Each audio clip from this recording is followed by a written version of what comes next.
welcome everyone to another episode of Vinny Presents. And today in studio, well, not really in my studio, but in a studio out there in the wonderful sunny land of Los Angeles. Great to have you. Let's welcome Nick Annunziata. Nick, how are you? And welcome to the show. Good morning, Vince. How are you today? Good morning to you. And you know what, man? I am so excited. I've been waiting all week to get you down and sit and talk about all your projects. I've been looking Thanks. and reviewing some of the things that you're working on. I'm really excited to talk to you today. So again, thank you for being here. And why don't you tell the viewers a little bit about yourself? Well, originally from the East Coast. I'm in Los Angeles now 28 years. And so I almost feel like a native now. No, I just came back from New York. I was there all week promoting the show that's out now on Paramount, Mafia Spies, playing Johnny Roselli. I know you have a thing about Johnny Roselli, Philly connection thing, right? You were saying? Yes, I do. Yeah, I have a story, but we'll save that till after. Go ahead. Okay, wonderful. Yeah, I started with music on the East Coast after high school. I went to the service, and that didn't work out for me. I got hurt. I was sent home and had a back injury, and then I got into personal protection and had no aspirations of the entertainment industry at all. But I sing. And, growing up in an Italian family, you say the entertainment industry, like, that's not a real job. What's the matter with you? Go get your hand. You know what they do to little boys like you in the industry? Get out of here. You need to get home. Go do a real job. So that's what I grew up with. So nothing, this could have been so far removed from me, this world of entertainment. I had nothing. All I did was grow up around culture. So there was always music playing, the love of family around, just that joy. There was no, it's similar. I say this, it's like my grandfather was in World War II, came here from Italy. They lived in Corona, Queens. And then when he came home from World War II, he bought a house in Floral Park, which my grandmother still lives in. She's going to be 103 next month. Wow. I just saw her. It was so neat. I'm sitting on the couch talking to her, and one of the episodes of the show was on, and I'm sitting next to her. I go, Nan, look.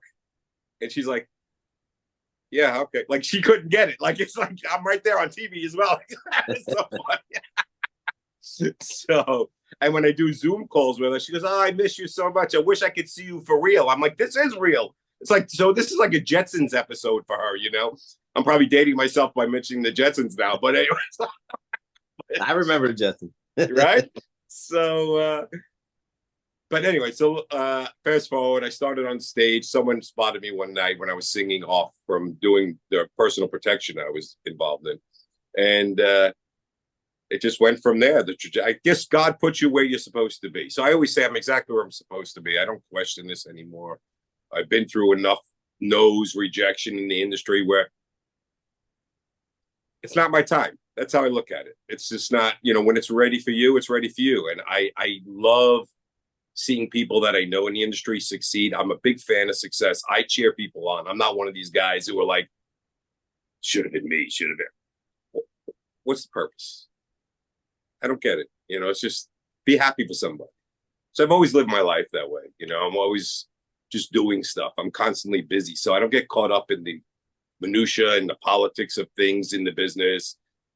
I'm not a politician, so I wouldn't know how to navigate that anyway. So I stay to myself. I stay on the west side of town, really low key. My wife and I, we like to go hike and do things like that. But getting back to the industry,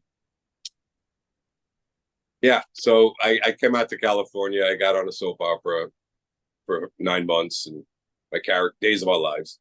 After 2 months of living in California, I got very lucky. Got that audition. Then my character got killed. Went to General Hospital for 2 years. That was fun.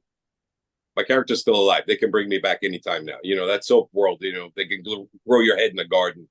And then here he is, So then I got Sopranos and did a few independent movies, took some time off, wrote an album, put an album out on iTunes in 2010. Did well, got like top 10 in Europe. I didn't even promote it. I just put it out in the ethos. And yeah. What's the name of that album? My last name, Annunziata, and then underneath it says, get me out of this place. It's, yeah, because I was like, I when people say, so where do you live? I said, well, I live in LA, but I'm from New York because I didn't want to give up the New York roots. So I always rationalized in my brain that I'm on an indefinite vacation. So, yeah. Tell us about you mentioned The Sopranos. What character did you have a little part in Oh, that? I played Eddie Petro. I was Frankie Valli's underboss. It's so funny because I'm a chameleon. People go, "You want The Sopranos?" And then they hear my voice.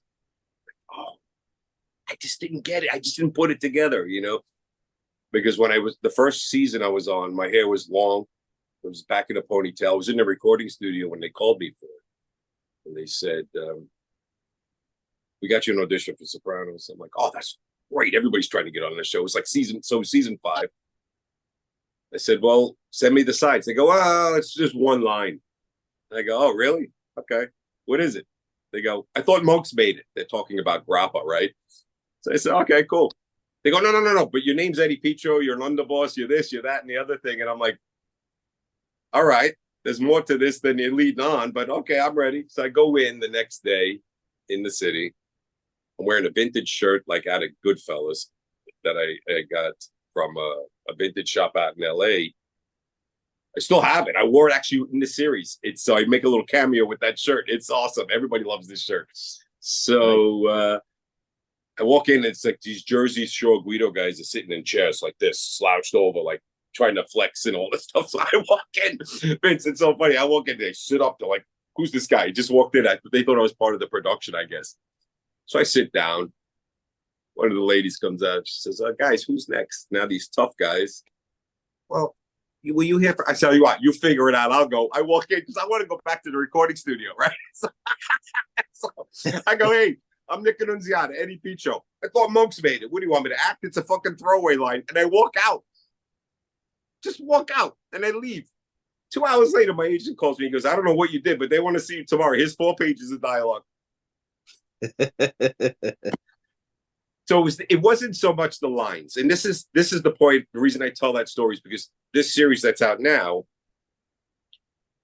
it was an exercise in acting. A lot of people confuse acting with dialogue, right? Acting is action. And if you look at the most iconic actors, a lot of these young actors today don't even know the 80s movies, which is unfortunate. So, but 80s were the best. You go back to like, what's that? I'm sorry to interrupt you. I said 80s were one of the best eras for movies. I mean, I think so. You get like Charlie Chaplin, Buster Keaton, these silent era movies, right? They conveyed so much emotion and expression without dialogue, and people followed the story. So this docuseries that's out now is really, I did it as a challenge for myself. I mean, I was very fortunate to get it, but I was like, wow, this is interesting. I've never done anything less than a lead or guest star roles. Now I'm playing the lead character in this series, and I have no dialogue. So now I have to maintain an arc through this whole series because I age. They got me when I'm young, because it goes from 59 to 76. So that was an interesting thing. But you could watch it, turn the volume off when you see me on screen and I'm having interaction with other actors.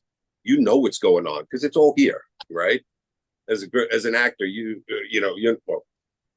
as an actor, I always get drawn to intense actors from our culture, right? De Niro, Pacino back in the day. You're like, wow, how intense these freaking guys.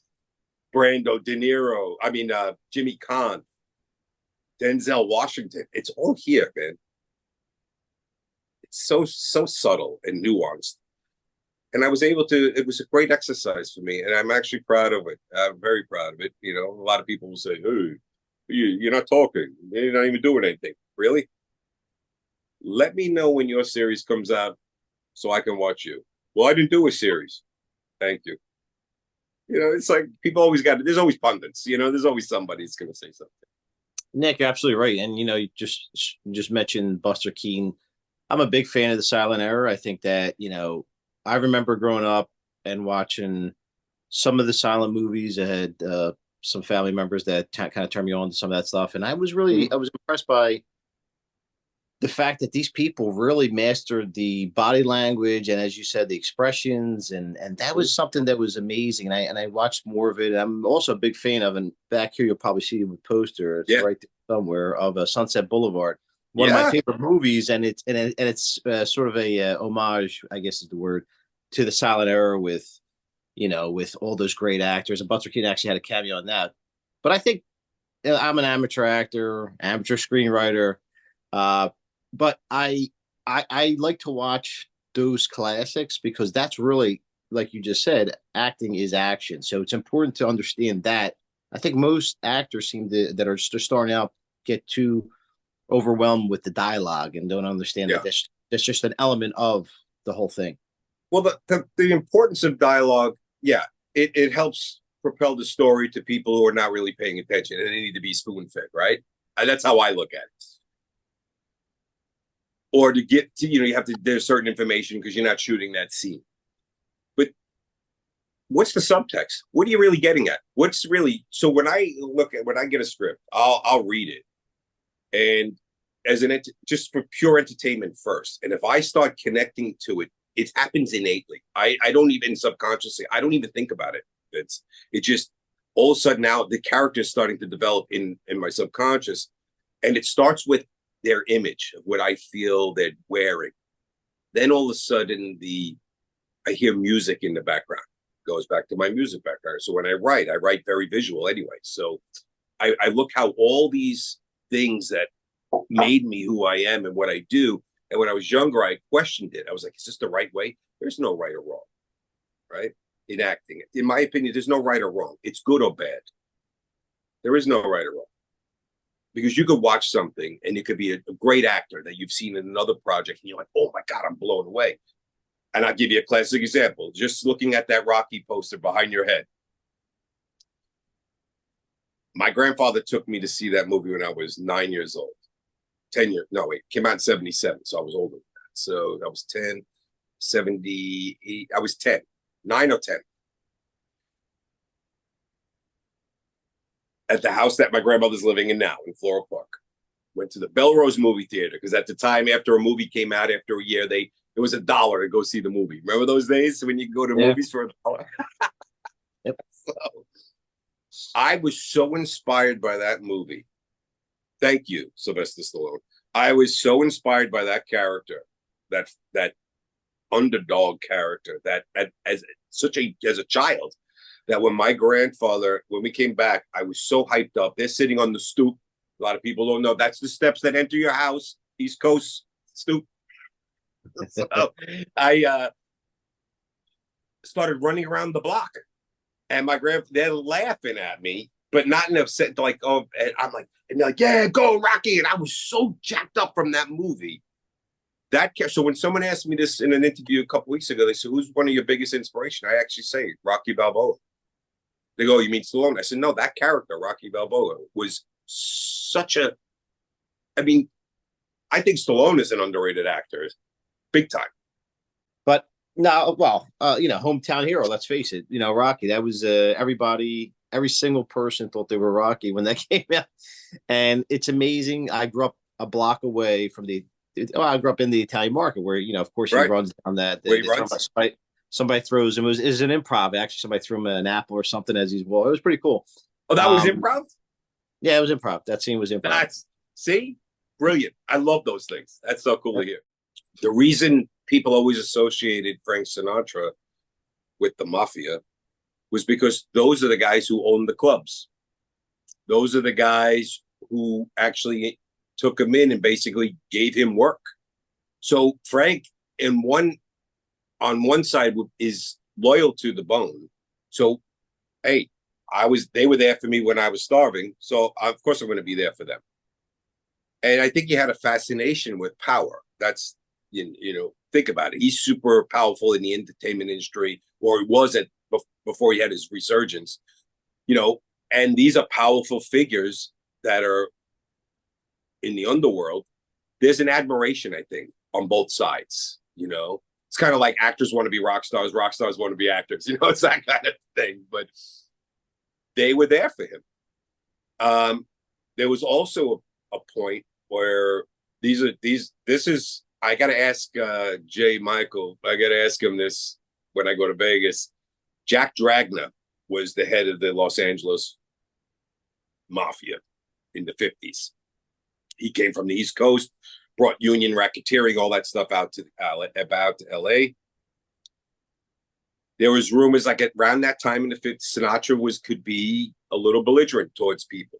And there was a story going around that Dragna wanted Sinatra dead. If I see him in LA, I'm going to kill him.